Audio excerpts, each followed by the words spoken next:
Бергели. Мына актер экен. Тиде актрисабы.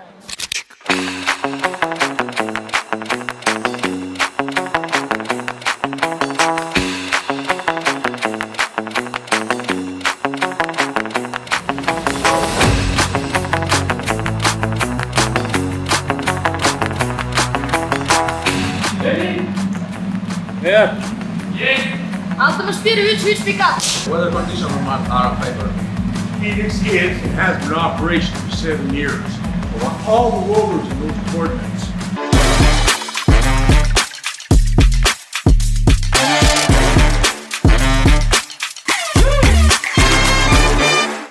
Опа, кыргыздар жүрөт го я Марсты. Урматтуу Джон, мистер Джон. Кыргыздар жүрөт деп эле тамаша достор, саламатсыздарбы? Азыр биз Америкада жүрөбүз, НАСАда жүрөбүз, өзүңөр көңүл бургандай эле. Достор, биз Кыргыздар Марста деген кино тасманын бэкстейджин тартып жүрөбүз. Бул жерде өтө сонун, өтө башкача бир кино тартылып атыптыр. Азыр көрөлү, эмне деген кино, булардын баары карагалачы, мо Америка, Great Britain дегендердин баары биякта экен. Азыр өтө чоң эмгек жатат. Көрөлү, алдыда сонун бери күтүп турат, кеттик. Эркин беке, амансызбы? Кандайсыз? Жакшысызбы? Жакшы, кандай келдиңерби? Кино тартып атыптырсыз. Куттуктайбыз. Жаман, өтө чоң кино экен, биякта көрүп элечи, жүрөк уже эле дүкүлдөп атат меники суроолордон. Марска учкан кыргыздар дейт, Ошол жөнүндө. Негизи идея келгенде биз көп нерсе ойлодук. Анан бул Нурлан Кейжини таанысыңар бардыңар. Нурлан Кейжи буга чейин Кыргызстандын бардык кинолорунда иштеген, бирок бул дебютный фильми. Анан биз көп сценарийлерибиз болчу, бирок мен ага мынтип айттым да, сен кино тартканда бардыгы күтөт. Сложныйраак болуш керек, себеби ал баарын түшүнөт. Space Effects, CG, VFX барын. Анан ойлонуп отурдук. Мурдатан эле идея болчу, биз кыргыздар эмне үчүн космос жөнүндө ойлонбойбуз? Эмне үчүн учканга аракет кылбайбыз? Илон Масктан башка эч кимге бул нерсе керек эмеспи дегенчи. Анан ошентип сценарийге отурдук, буюрса. Анан баштадык да. 8 ай жаздык сценарийди. 8 айда бир канча сценаристтин колунан өттү. Элдар досубуз, братан колунан өттү. Амантур Ормук анын колунан өттү. Анан 8 айда жазып бүтүп, анан эң сложный моментине келдик. Муну көрсөтөйүн. Ушул ракетаны ошол Нурлан Кейжи досум өзү түзүп, Россиядан Замир деген художник байкебиз бар, ошо менен чогуу жасап чыгышты.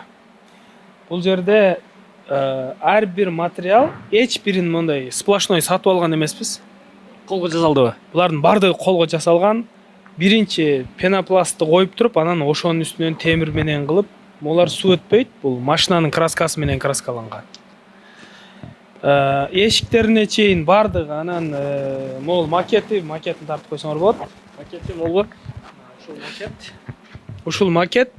Анан ушуну биринчи жасадык, анан мындан кийин мына ушул ракетаны жараттык. Достор, жаңы лайфхак, ушундай ракета жасайсыңар үйүңөргө. Ичине киресиңер, акку болот, учкун келет, айдай сулуу кезинде деген музыканы коесуңар да, учуп кетсеңер болот. Жалпысынан ушул ракетага канча убакыт кетти? Бул ракетаны 4 ай жасадык. Мунун ичи бар еще. Ракетанын ич тарабы бар, рулю, учкандагычы. Ошолор менен кошулуп 4 ай убакыт кетти. Негизи 1,5 ай план кылганбыз. Бирок башталышында биз 4 метр курабыз дегенбиз. Бирок кадр койгондо бул 6 метрден ашып кетти. 6 метрлик ракета. 6 метрден ашып кетти. Салмагы 1,5 тоннага жакындап калат. Анан ар бир деталь, эч нерсени эч жактан сатып албадык. Ар бир детальды, мына мисал үчүн ачык секретин айтып кое берейин. Мына глушительди көрүп атасыңар да. Бул глушти көрүп атасыңар, эми могу биздин лампабызды көрүп атасыңар да. Лампаны эле. Ушуну алып каркас менен алюминден куюп, бардыгын жасадык. Анан Илон Маска көрсөтөйүн дедик вот. Как тебе такой Илон Маск? Анан мындан сырткары айылдагы биз эми бардыгыбыз эле айылдан келгенбиз. Ошол айылдан аламга жол айылдан башталат деген сөздү дагы бир жолу бекемдеп коелу деп, вот айылдык баланын эмгеги деп аламга жол айылдан башталат деген хэштегти да коюп койдук да атайынча. Жалпысынан бул ракетадан тышкары өтө чоң эмгек турганын байкап атабыз. Жалпысынан съемка канча уланып атат? Азыр съемканын башталганына 2 ай болуп калып атат. 2 айдан ашты, бирок бүтө элекпиз.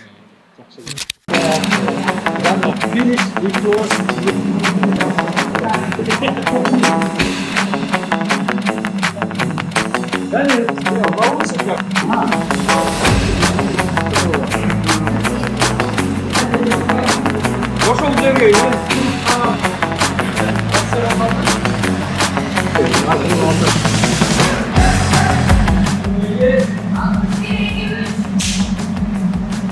Attention and action.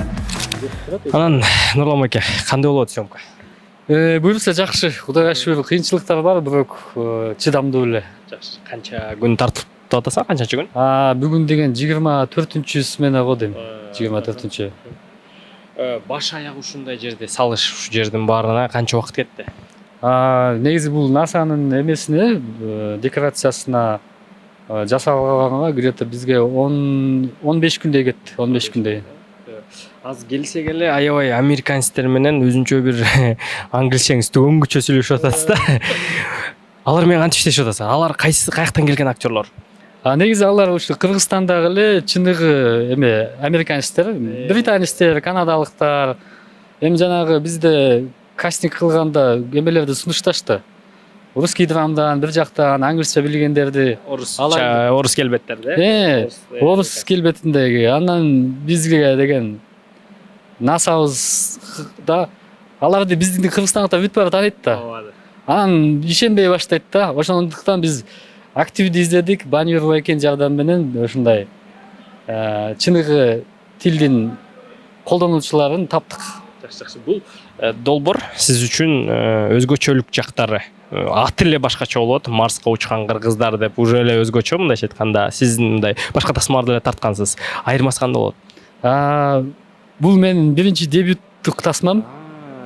Буга чейин дипломный работамда кыска метраждуу тасма тарткам.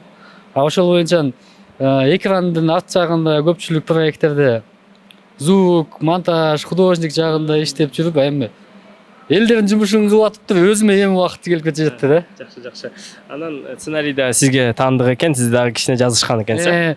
Сценарийди негизи 4 киши биргелешип жаздык. Эмени алгачкы бул идеянын баш аты Эркин досума таандык. Ал аябай активдүү киши, күн сайын жолукканда эле мындай суроолорду жаадырат да. Неге биз мынтпейбиз? Ошентип отуруп Эркинден сунуш чыгып калды. Биз кадимки эле сүйлөшкөндө биз планеталар жөнүндө, Марс жөнүндө эч качан сүйлөшүп эткенбиз деп. Жашоодо колдонбойбуз. Жашоодо биздики эле жанагы күнүмдүк жанагы көнүмүш адаттагы сөздөр эле да. Дүйнө жүзүндө эмне болуп атат, аларга деле көп бурбайт экенбиз. Ошондон улам келип ушул эмеге токтолдук. Бул ошондо жанры кандай болуп калат? Бул фантастикалык комедия. Комедия негизи. Эми бул тасма качан чыгып калат ошондо? Буюрса келаткан 25-жылдын январь айында, 9-январь деп атабыз. Буюрса аябай күтүп атабыз. Ишиңизге ийгилик, азыр тамагыңыз таттуу болсун. Рахмат. Чоң рахмат силерге дагы. Бул кино тармакка толтуруп пицап келдик кино студияга. Биздин атыбыздан. Карагылачы, биз этномедиа кандай мээримдүүбүз, кандай кино студияларга жардам беребиз, көмөктөшөбүз, Атыңыз ким? Марина. Марина, бул жерде эмне кызмат кыласыз? Биздин пиццаларды азыр элдерге таратасыңар да? Ооба, албетте. Ооба. Өзүбүздүн командабыз менен тамак, сонун тамактарды жейбиз. Көрөлүчү кана. Бул ким экен? Ак өргөз суши дейт. Бул жер мен таанышпай кемдик болуш керек эле. Окатаң көрү. Ошо бул биздин пицца, киностудияга бизден президент. Съемка кандай өтөт? Сонун деңгээлде өтүп атат. Биздин командабыз мен үчүн эң ынтымактуу деп айтсам жаңылышпайм. Эмне кызмат өтөйм десиз биякта киного? Ассистент режиссера. Ал эмне кылат ошондо? Бул хлопушка, бул сценарий боюнча иштөө, режиссерге жардам берүү максатында мен өзүмдүн кандай десем должностьту аткарам. Хлопушка дегенде баягы кадр один дубль деп чагып алып качып кетип калган, Туура, эң туура. Жумушуңуздун өзүңүзгө жаккан жери эмнеси жагат ошол чагып кеткенде? Процесс ушу актер менен ар дайым иштешип, алардын арасында жүрүп, команда менен оператордун жанында, режиссердун жанында ар дайым жүрүп, эч качан мындай съемкадан калбайм. да. Жакшы. Өзүңүз бул хлопушка чабыш үчүн билим алдыңыз беле? Жок, алган эмесмин, бирок актерскийди бүткөн үчүн мен бул жерге келип жеңил иштеп атам да. Себеби бат үйрөнүп кетипчи. Эми буюрса, демек бул киного актриса болсоңуз тартыласыз да? Тартылгам. Тартылган. Ооба, көрөсүздөр. Сизге келек, тамагыңар таттуу болсун.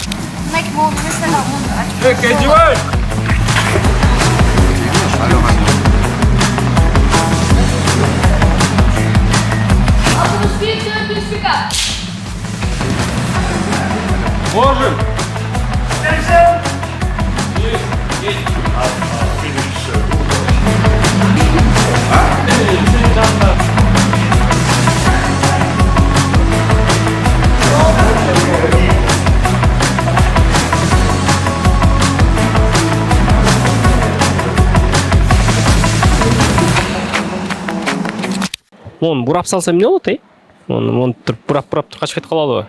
Кыргызстанда угушум боюнча далай кинонун башын кайрыган сиз экенсиз го, я? Жок, анча деле эмес.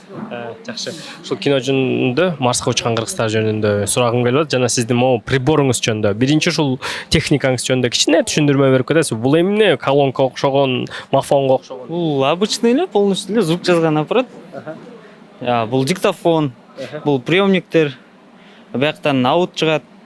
Камера менен режиссерго наушникке. Калган деген обычный петлядан эле эме приемниктер кабыл алышат. Бул техника.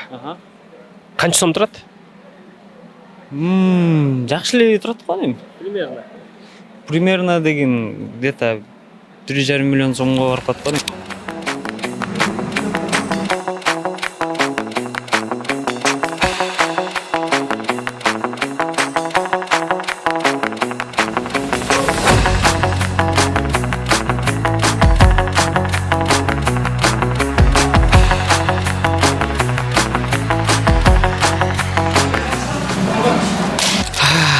Ошентип Марска учкан кыргыздар кино тасмасы тартылып атыптыр. Буюрса январь айында чыгат экен, 9-январда. Ийгиликтүү тасма болсун деп бата берип кетебиз. Сонун ал эми бул силер болсо ошо 10-январдан баштап бүткүл кинотеатрлардан көрө аласыздар. Марска учкан кыргыздар.